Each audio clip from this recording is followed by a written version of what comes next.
Oh, wave windsurfing. For me, probably the ultimate discipline in windsurfing and the thing I dream about when I'm windsurfing on my flat water lake. So this day on Sardinia, the ultimate mission was to find waves. Welcome back to Sardinia, guys. We're here for another vlog, and today we leave the slalom board behind and we go wave surfing.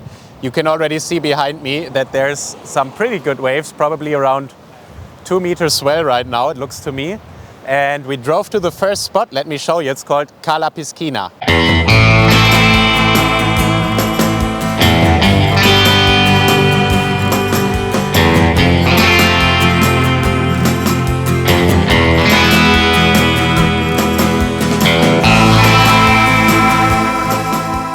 So this spot looks kind of tricky actually, because you have this beach to go out over there, but it's completely onshore and it's very light. It's probably like 15 knots. And you have this small channel where you can get out, which doesn't look so easy. And then you have this break over there, which looks kind of doable if you can get out. And there's some sets rolling over and the wave looks really clean. But yeah, I think just getting out here with a little wind and that onshore wind will be kind of tricky. And then you have over there another break, and this one looks even more dangerous because the waves are kind of breaking very hollow over there. Hello. This is Mario. Yeah. There they are breaking very hollow and onto the reef, so it doesn't look like a very easy spot. But we got advice to drive 5 minutes more over there, and there should be an easier spot. So we're gonna check this one out and then decide if we go out here or at the other one. To correct you. He did not say it's easier. He said the waves are bigger over there. Ah, so we're driving there because the waves are... No, he did not say it's easier. Fuck. Yeah, I think today we might reach our limit a little bit. I hope someone is gonna edit this vlog if we get lost. Because in Tarifa we were waving a little bit, but I think this might be some of the highest waves that we went into. The last 2 winters I've been in Tarifa, and I've always had about 1 or 2 good wave sessions during my stay there in winter.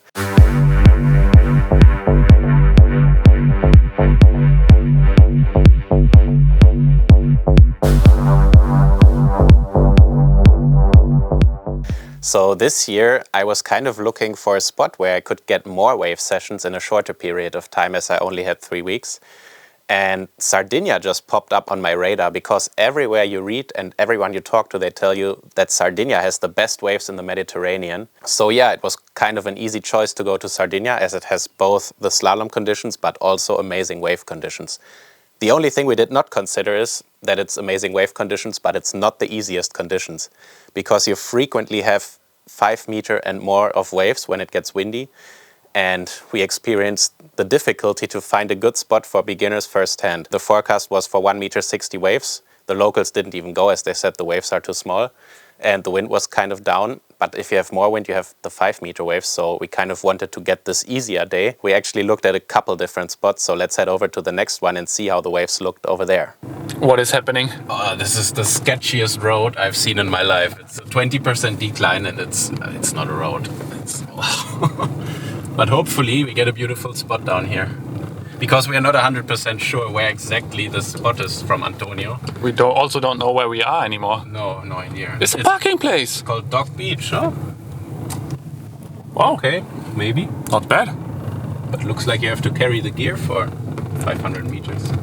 Looks a bit sketchy because we're at about a height of 100 meters and maybe 600 meters away from the water. It's a bit much. It's also dead onshore here.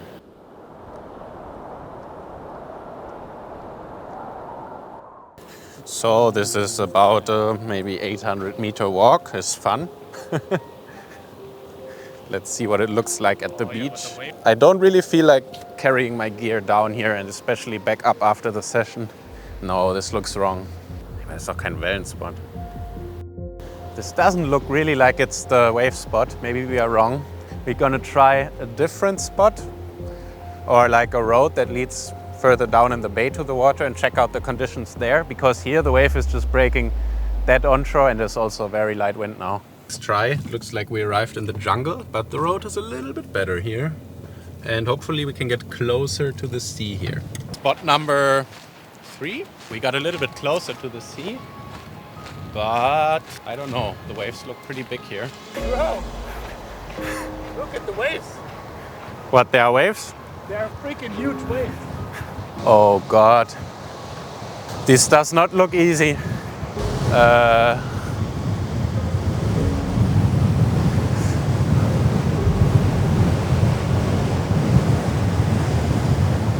I think we would die here.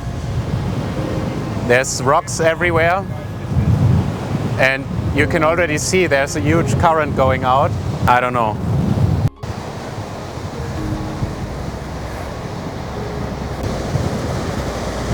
Dann sind wir nach Hause gegangen.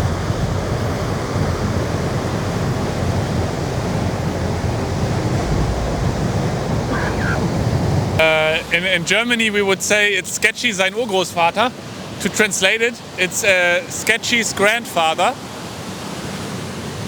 It looks something in between paradise and hell. Getting out, I think, is probably the worst thing ever. You get dragged to the left, the wind goes to the right, you have rocks left and right. Out there you have 2 meters of wave, breaking 3 lines at a time. And I think this is the perfect birthday present for Nils, to have a lovely wave session. Yeah guys, it's my 30th birthday today actually. But I also want to see my 31st. Bro. But I kind of also want to experience my 31st birthday, so I'm not sure if I go out here. We have to think about it a little bit. But there's some big sets, like this was a 2.5 meter wave for sure. The problem is, like, as long as you have proper wind, it's all okay, but it looks very light, and then if you're not planing and you're stuck in these sets and there's rocks, it's all okay. It's all okay. Guys, we ended up back in Cala Piscina. The wind is super light, but we're gonna give it a shot. Hopefully we can float out, and if I can catch 1 or 2 waves, I will already be happy. And I got the Blue Rabbit, the Futurefly free wave board. I think this is perfect for me. It has 95 liters, and I think should be easier for me because it's more of a board like I'm used to, that it has like a little bit more speed. Of course, maybe it doesn't turn as well as the Yellowfish. But yeah, I'm gonna rig this with 3 fins, and then it looks like I'm the crash test dummy or lab rat, whatever you want to call it.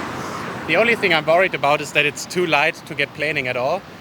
Hopefully in the channel the current actually pulls me out, that I can get to the spot. But yeah, I have 0 wave skills, so let's see how this ends up. Mario's gonna film me with the drone. Let's cut to the action clip.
Guys, I really have to admit, today I was way out of my element and out of my comfort zone, honestly, because I saw that over there on the point break is this huge break where sometimes sets are coming with 4 or 5 meters. And then on the other side, it looked kind of more doable, but from this little bay over there, I couldn't really get there because I had 2 times I went out and 2 times it took me 5 minutes to water start again. So like what was going through my head was like, what if I get into the break and then I fell and I take 5 minutes to water start, I will die when the 5 meters crash onto me. So yeah, I was kind of, what was going through my head was actually, I want to get some action for you guys and actually like ride a wave. But then on the other hand, I didn't feel comfortable. So I decided that I would just head back in and not risk it. And yeah, I'm a total beginner in waves, so I'm kind of looking for more like easy conditions. And here with the rocks everywhere in this channel, and it's really not that easy. And especially with no wind, it makes it even harder. So yeah, I kind of made, I think, the smart decision to head back in and not risk anything. But yeah, it was for sure an experience to just surf out there in front of these big waves, and just the scenery is just beautiful here. I mean, look at it. Actually, Mario got into a dangerous situation because he was surfing out there, like not really into the point break, but further out. But then a huge set came and he got caught by the waves, and that's exactly what I didn't want to happen. And he also didn't expect it, so it just came out of nowhere. And he had a really, really dangerous situation where he was swimming for his gear. So guys, being a couple of days removed from the session and now having edited the video, I'm actually a little bit sad that I didn't kind of float out into one of these waves, because for sure there were waves to be had that were really clean. But then again, watching Mario's footage back, which I didn't show you completely here, you will have to head over to Mario's video, which he probably will release next week, and see his story of what happened. I'm kind of happy that I didn't go, because it was like not possible to move anywhere without any wind, especially for me as a beginner, and how to position myself in the waves. I think it's easier if I have some pressure in my sail. But yeah, actually I will have another chance tomorrow, which is, yeah, when this video is coming out. So I will be probably wave surfing now, and hopefully it will go better. So subscribe to the channel to not miss that video. And thank you for watching. If you've watched until the end, leave a like. Of course, I would really appreciate it if you subscribe to the channel as well. And I'll see you in the next one. Bye bye.